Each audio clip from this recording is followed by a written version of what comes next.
Hello दोस्तों, स्वागत है आपका हमारे दीक्षित पाठशाला यूट्यूब चैनल में।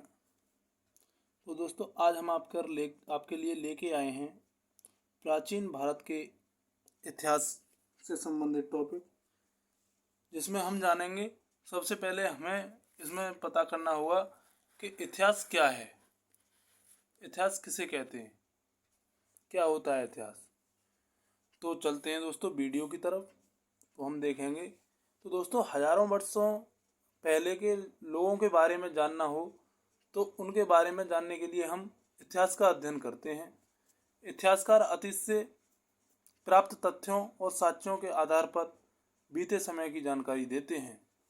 तो हम ये पता करेंगे कि इतिहास क्या होता है। तो हम इतिहास के लिए 2 लाइन लिखेंगे। तो उसमें लिखेंगे बीते हुए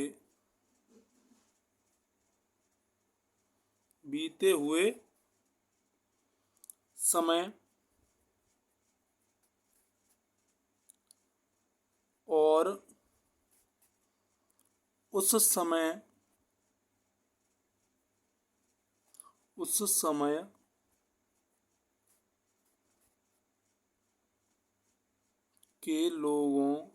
के लोगों को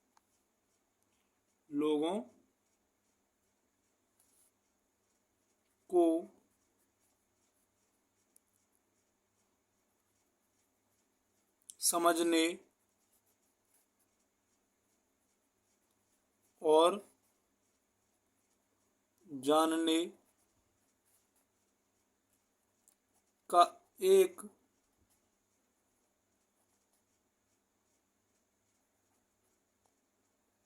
माध्यम है।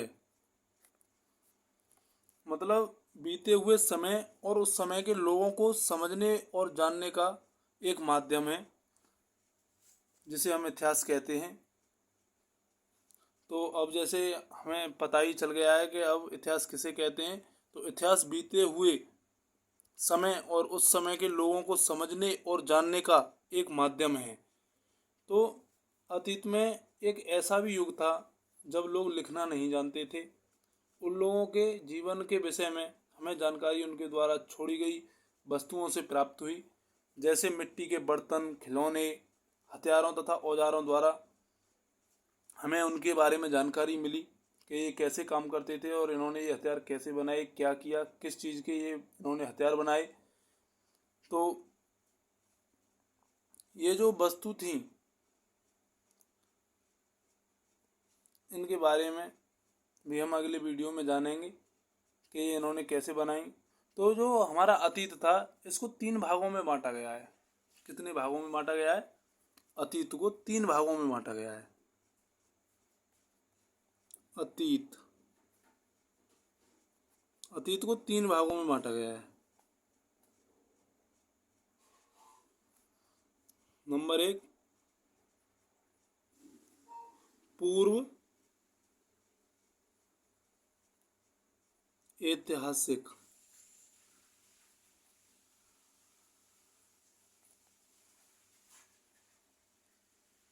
पूर्व ऐतिहासिक काल। फिर उसके बाद में हमारा आता है आद ऐतिहासिक काल।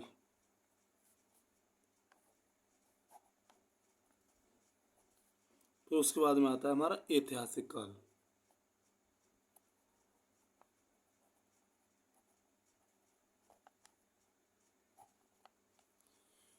तो हमें ये पता होना चाहिए कि हमारे ये जो पूर्व ऐतिहासिक काल हैं, आद ऐतिहासिक काल हैं और ऐतिहासिक काल है, इससे संबंधित हमें जानकारी प्राप्त होनी चाहिए।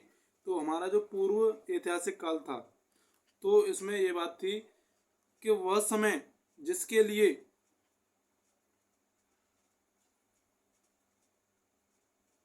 लिए कोई भी लिखित सामग्री उपलब्ध नहीं थी।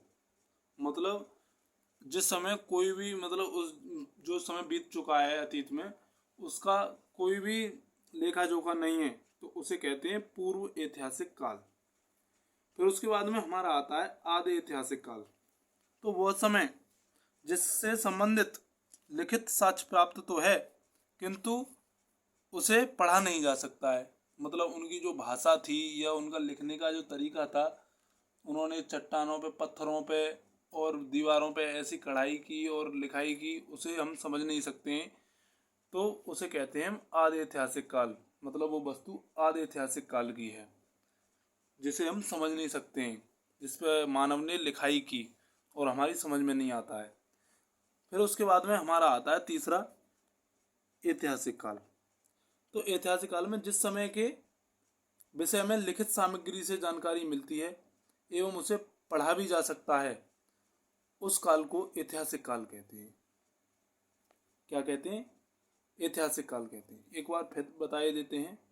जो हमारा पूर्व ऐतिहासिक काल है उसमें क्या होता था कि उस समय में कोई भी लिखित जानकारी उपलब्ध नहीं थी। मतलब यही पता ही नहीं था कि उस समय क्या हुआ था। नंबर 2, आदि ऐतिहासिक काल, वह समय जिससे संबंधित लिखित साक्ष्य प्राप्त तो है किंतु उसे पढ़ा नहीं जा सकता है।